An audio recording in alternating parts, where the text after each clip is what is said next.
Olá, boa noite. Começa agora o Jornal da Justiça desta quinta-feira, 18 de novembro. O Supremo derruba decisões judiciais que obrigam universidades privadas a darem descontos a todos os alunos durante a pandemia.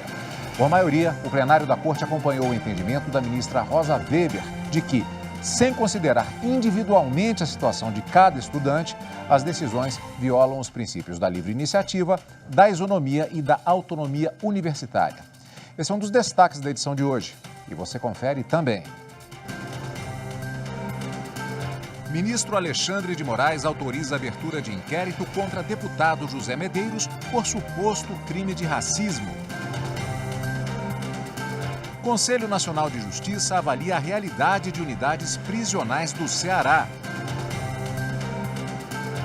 Cartilha produzida pelo Comitê Gestor de Segurança do CNJ alerta sobre golpes pelo WhatsApp.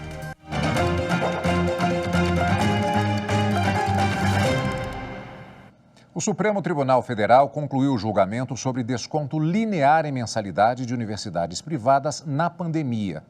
Quem traz os detalhes da sessão de hoje é a repórter Manuela Borges, para quem eu dou boa noite agora, Manuela.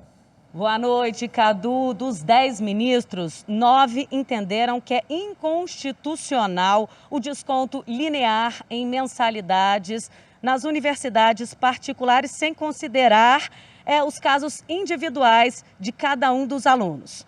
Acompanhe na reportagem. A violência contra a mulher aumentou muito.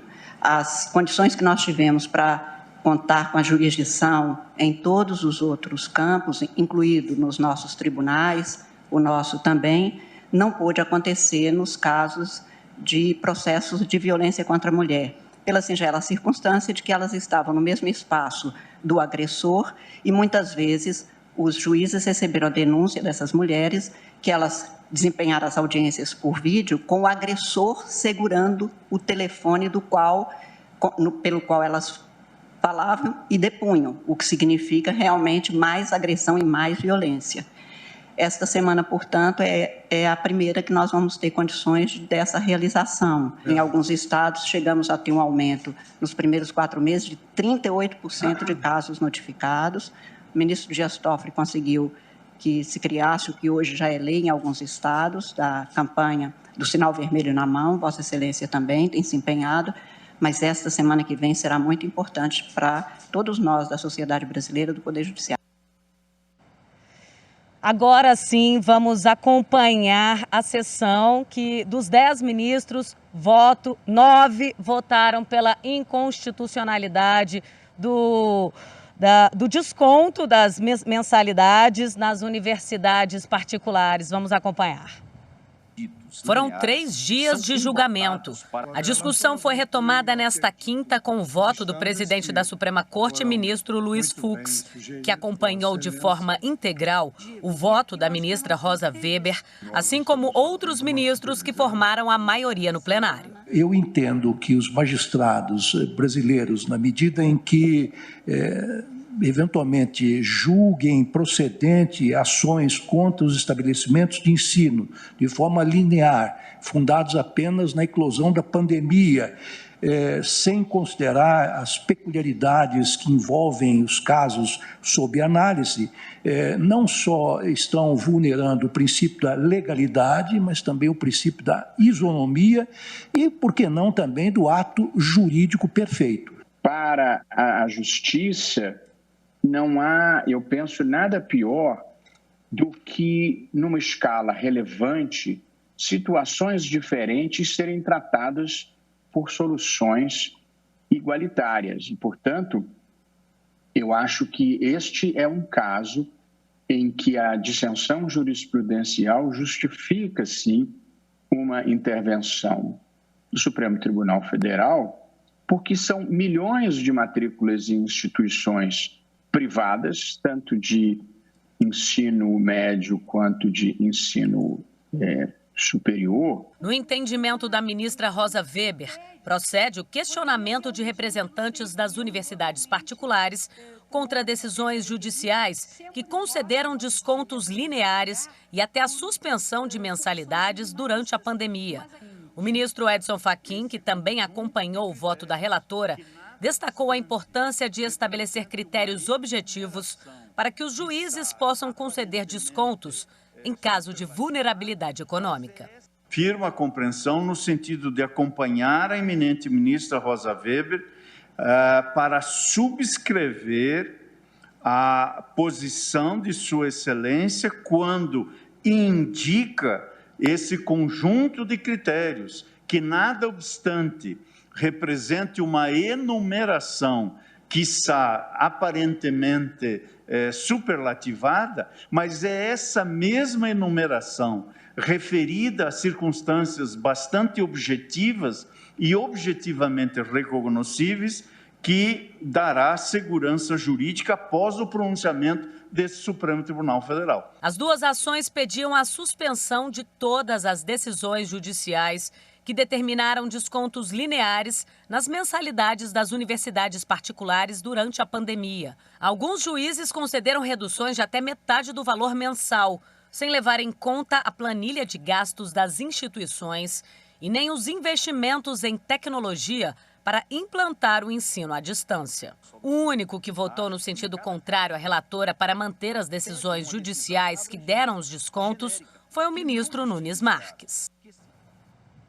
Na segunda parte da sessão plenária, foi analisada uma ação direta de inconstitucionalidade ajuizada pela Associação Nacional de Defensores Públicos. A ADIM questiona uma lei complementar do Estado de São Paulo, que vincula a destinação de 40% do Fundo de Assistência Jurídica à prestação jurídica suplementar por advogados privados através de convênios. Para o relator, ministro Edson Fachin, a lei é inconstitucional porque fere a autonomia administrativa e orçamentária da Defensoria Pública. Os ministros Nunes Marques e Luiz Roberto Barroso acompanharam o relator e o ministro Alexandre de Moraes divergiu. O julgamento deve ser retomado na semana que vem. Cadu? Obrigado, Manuela. A gente acompanhou agora mais ou menos numa ordem cronológica a sessão de hoje, porque antecipamos uma reportagem que foi feita em relação a uma questão muito importante. E por isso, pela importância do tema, nós vamos rever agora aquela primeira reportagem, já que no início da sessão de hoje, a ministra Carmen Lúcia chamou a atenção para a Semana Justiça pela Paz em Casa, que vai ser realizada entre os dias 22 e 26 de novembro. Ela pediu o apoio, como vimos e vamos ver de novo agora, do ministro Luiz Fux, que também é presidente do Conselho Nacional de Justiça, para garantir mais adesão dos tribunais. Ela destacou que é a primeira campanha pós-pandemia. A violência contra a mulher aumentou muito, as condições que nós tivemos para contar com a jurisdição em todos os outros campos, incluído nos nossos tribunais, o nosso também, não pôde acontecer nos casos de processos de violência contra a mulher, pela singela circunstância de que elas estavam no mesmo espaço do agressor e muitas vezes os juízes receberam a denúncia dessas mulheres que elas desempenharam as audiências por vídeo com o agressor segurando o telefone pelo qual elas falavam e depunham, o que significa realmente mais agressão e mais violência. Esta semana, portanto, é a primeira que nós vamos ter condições dessa realização. Em alguns estados, chegamos a ter um aumento nos primeiros 4 meses de 38% de casos notificados. O ministro Dias Toffoli conseguiu que se criasse o que hoje já é lei em alguns estados, da campanha do sinal vermelho na mão. Vossa Excelência também tem se empenhado, mas esta semana que vem será muito importante para todos nós da sociedade brasileira, do Poder Judiciário. Nunca é demais repetir a importância do combate a esse tipo de violência. Promovido pelo Conselho Nacional de Justiça em parceria com os tribunais estaduais, o programa Justiça pela Paz em Casa desenvolve um esforço concentrado para acelerar a tramitação e o julgamento dos casos de violência familiar contra a mulher desde 2015. E a seguir, ministro Alexandre de Moraes manda trancar a investigação sobre delegado afastado de inquérito sobre interferência política na Polícia Federal. Nós voltamos em instantes.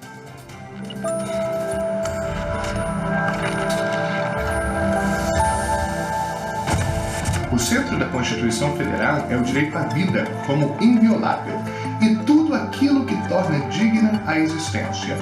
A segurança, as normas do trabalho, a economia justa, a proteção das nossas crianças e adolescentes, o amparo às nossas famílias, a saúde e muito mais. Por isso, quanto mais a Constituição for conhecida e cumprida, mais perto nós estaremos da nação próspera em que todos nós sonhamos viver.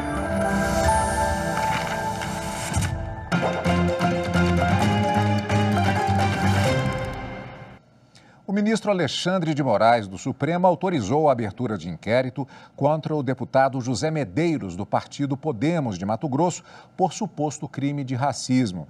Eu cumprimento agora a repórter Judite Aragão, que tem as informações. Boa noite, Judite. Boa noite, Cadu. Boa noite a todos. Olha, o ministro acolheu o pedido da Procuradoria-Geral da República, que viu indícios do crime de racismo em uma postagem do parlamentar feita em fevereiro desse ano. Na publicação, José Medeiros chamou de mulamba uma mulher que defendia a abertura de uma comissão parlamentar de inquérito para apurar aí a conduta de políticos diante da pandemia da Covid-19. Segundo a PGR, esse termo remete à época da escravidão e é discriminatório à raça negra. Para a Procuradoria, a conduta de Medeiros foi preconceituosa e extrapolou aí todos os limites da liberdade de expressão. Além de autorizar a abertura do inquérito, o ministro Alexandre de Moraes determinou que o Twitter preserve essa postagem. O ministro também definiu o prazo de 10 dias para que a Polícia Federal realize a oitiva do parlamentar. Eu volto com você, Cadu. Obrigado, Judite, pelas informações. O ministro Alexandre de Moraes também determinou o trancamento de investigação aberta pelo Ministério Público Federal em Brasília contra o delegado da Polícia Federal, Felipe Alcântara de Barros Leal, por suposto abuso de autoridade e improbidade administrativa. O delegado foi afastado da condução do inquérito que apura declarações do ex-ministro Sérgio Moro de que Jair Bolsonaro interferiria politicamente na Polícia Federal. O afastamento ocorreu depois que ele determinou a realização de diligências sem relação com a apuração em trâmite do Supremo. Para o ministro, o contexto que levou ao afastamento de Leal não representa por si só qualquer ato ilícito, não havendo elementos que indiquem conduta irregular por parte do delegado. A decisão do ministro Alexandre de Moraes vem após a Procuradoria-Geral da República pedir compartilhamento dos autos. Em parecer enviado ao Superior Tribunal de Justiça, o Ministério Público Federal defendeu a manutenção da prisão preventiva do ginecologista acusado de 3 estupros de vulnerável em Anápolis, em Goiás.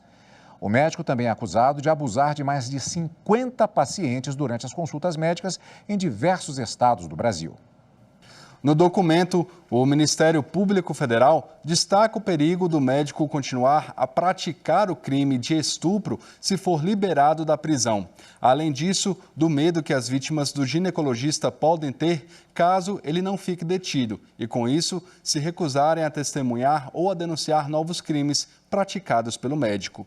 Como exemplo, o MPF cita o fato do acusado já ter sido condenado pelos crimes de abuso sexual e estupro pelo Tribunal de Justiça do Distrito Federal e, mesmo assim, ter continuado praticando os atos.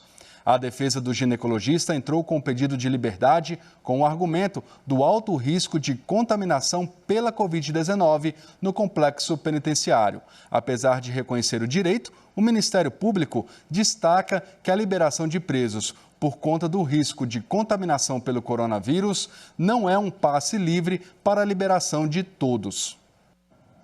E a Justiça Federal condenou o estado do Amazonas por violência obstétrica sofrida por mulheres grávidas, puérperas e em situação de abortamento nas maternidades públicas estaduais. Na decisão liminar, proferida em ação movida pelo Ministério Público, a juíza Rafaela Cássia de Souza condenou o estado do Amazonas ao pagamento de danos morais coletivos no valor de R$1 milhão.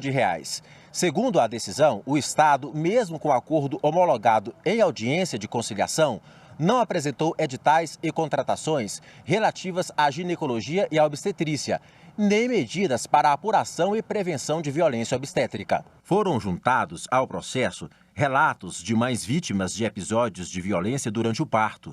E tendo em vista que a maior parte dos profissionais que atuam nesse atendimento são contratados por meio de empresas prestadoras de serviços, o Ministério Público pediu que o governo do Amazonas imponha a essas empresas o cumprimento de obrigações claras para impedir que profissionais deixem de cumprir normas e orientações reconhecidas mundialmente como instrumentos de garantia do bem-estar da mulher e da criança. Segundo a juíza, as situações de violência contra a mulher, seja a gestante, a parturiente ou após o parto, são repudiadas pelo ordenamento jurídico nacional e pela Convenção sobre a Eliminação de Todas as Formas de Discriminação contra a Mulher, conhecida como CEDAW. A CEDAW prevê expressamente que o Estado deve garantir à mulher assistência apropriada em relação à gravidez, ao parto e ao período posterior ao parto. A União Federal também era parte no polo passivo da ação, mas, neste ponto, a Justiça homologou o acordo firmado em audiência de conciliação, uma vez que a União comprovou ter cumprido sua parte, que previa a reavaliação das maternidades do Amazonas. Homem vai poder anular registro de paternidade de filho não biológico por falta de vínculo socioafetivo. A decisão é da terceira turma do Superior Tribunal de Justiça. Por unanimidade, o colegiado deu provimento a um recurso especial em que o recorrente pediu a anulação do registro de paternidade em razão do menor não ser seu filho biológico, o que foi comprovado em exame de DNA. Os ministros entenderam que o suposto pai foi induzido ao erro quando foi registrar a criança. O homem alegou também que não criou vínculo socioafetivo com o menor. Na ação negatória de paternidade movida pelo pai registral, o Tribunal de Justiça do Paraná entendeu que ele não foi induzido em erro por ter reconhecido a paternidade voluntariamente na época do nascimento. Com isso, não poderia agora, cerca de 10 anos depois, levantar dúvidas sobre esse fato. O homem recorreu então ao Superior Tribunal de Justiça. O relator do recurso especial, ministro Marco Aurélio Belize, afirmou que não se pode obrigar o pai registral a manter uma relação de afeto baseada no vício de consentimento, impondo a ele os deveres da paternidade sem que ele queira assumir essa posição de maneira voluntária e consciente. Marco Aurélio Belize destacou que a paternidade socioafetiva deve prevalecer quando em conflito com a verdade biológica, o que não é a situação do caso analisado, onde não se desenvolveu relação socioafetiva entre o menor e o pai registral. Por conta disso, os ministros entenderam que existem os requisitos necessários à anulação do registro civil. A quarta turma do Superior Tribunal de Justiça decidiu que é possível a inclusão de cotas condominiais a vencer em execução de título extrajudicial. O colegiado estabeleceu que, sendo prestações homogêneas, contínuas e da mesma natureza, é possível incluir as parcelas vincendas na execução de título extrajudicial relativo a contribuições ordinárias ou extraordinárias de condomínio. De acordo com o processo, o pedido do condomínio havia sido negado pelas instâncias ordinárias sob o fundamento de que essa inclusão inviabilizaria para o devedor a impugnação dos valores lançados unilateralmente pelo credor, sendo possível apenas no cumprimento de sentença de ação ordinária. Por isso, o condomínio interpôs recurso especial no STJ.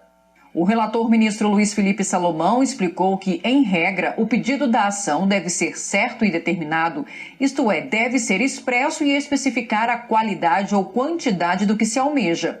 No entanto, ele lembrou que no Código de Processo Civil existem exceções com relação à certeza, como acontece com juros legais, correção monetária e verbas de sucumbência. Segundo o ministro, as prestações periódicas de trato sucessivo, independentemente de pedido expresso, serão incluídas enquanto durar a obrigação, o que também ocorre na ação de consignação em pagamento.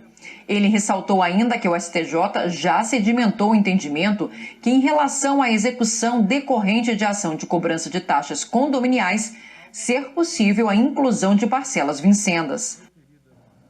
No próximo bloco, operação investiga desvio em obras hídricas na Paraíba. Nós voltamos em instantes.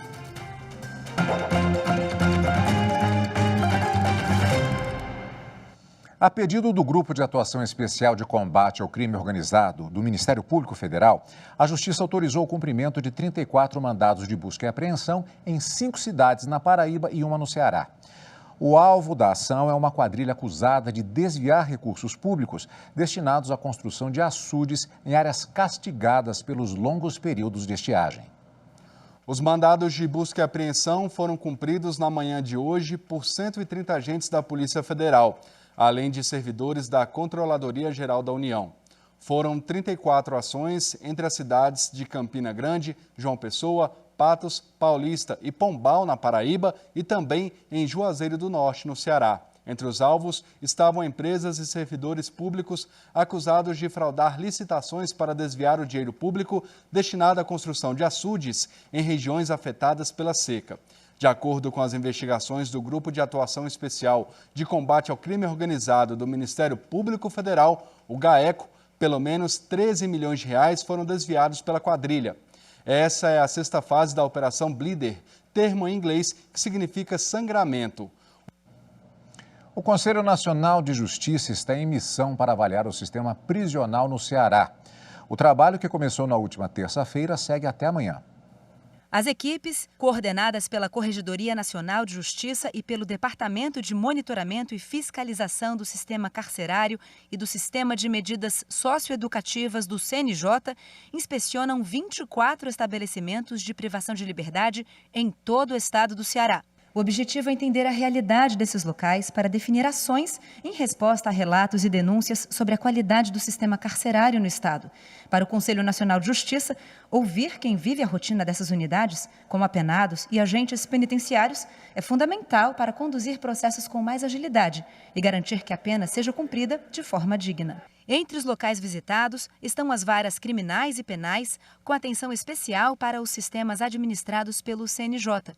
A intenção é melhorar os fluxos e rotinas na alimentação desses sistemas e otimizar a administração penal e penitenciária do Estado. E o Conselho Nacional de Justiça divulgou uma cartilha para orientar profissionais do Judiciário sobre um tipo de golpe no WhatsApp. Quem conta pra gente é a repórter Viviane Novaes. O WhatsApp é uma das formas de comunicação mais usadas no mundo inteiro. No nosso país está no topo da lista. 53% dos brasileiros se comunicam pelo aplicativo, segundo a Confederação Nacional do Transporte. Não por acaso os criminosos tentam fazer vítimas por aqui. Uma pesquisa da Federação Brasileira de Bancos mostra que os golpes aplicados pela internet aumentaram 340% durante a pandemia de coronavírus. Muitos tribunais brasileiros usam o WhatsApp para atender a população e intimar as partes de um processo.